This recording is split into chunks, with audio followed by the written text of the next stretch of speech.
Mahigpit ang seguridad na ipinapatupad sa labas ng Waste Management Facility sa Barangay Binaliw sa Cebu City. Hindi basta-basta nagpapapasok ang mga nakabantay na gwardya.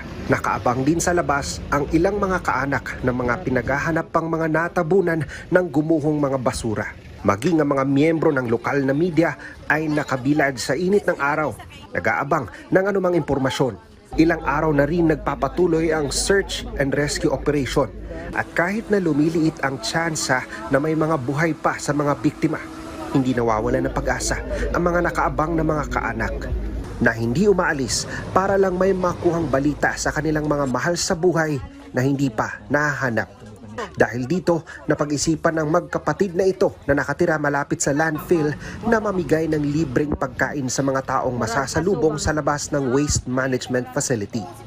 Di, sa amo lang yung karang gibati jud mig naluoy gini sa matag usan ninyo.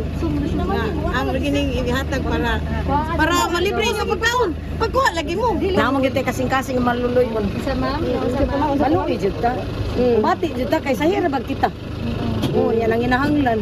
Luoy sa luoy jud, ambot lang. At dahil suspendido sa ngayon ang operasyon ng landfill, naghahanap pa ng pansamantalang mapagtatapunan ng basura ang LGU ng Cebu City.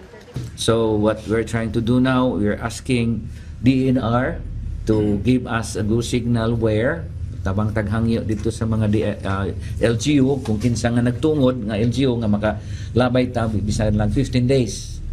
Okay, 15 days. Why 15 days?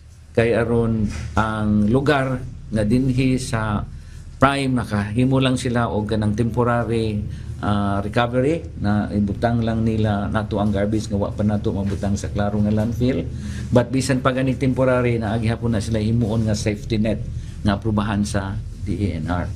Mula sa PTV Cebu, Jesse Atienza para sa Pambansang TV sa Bagong Pilipinas.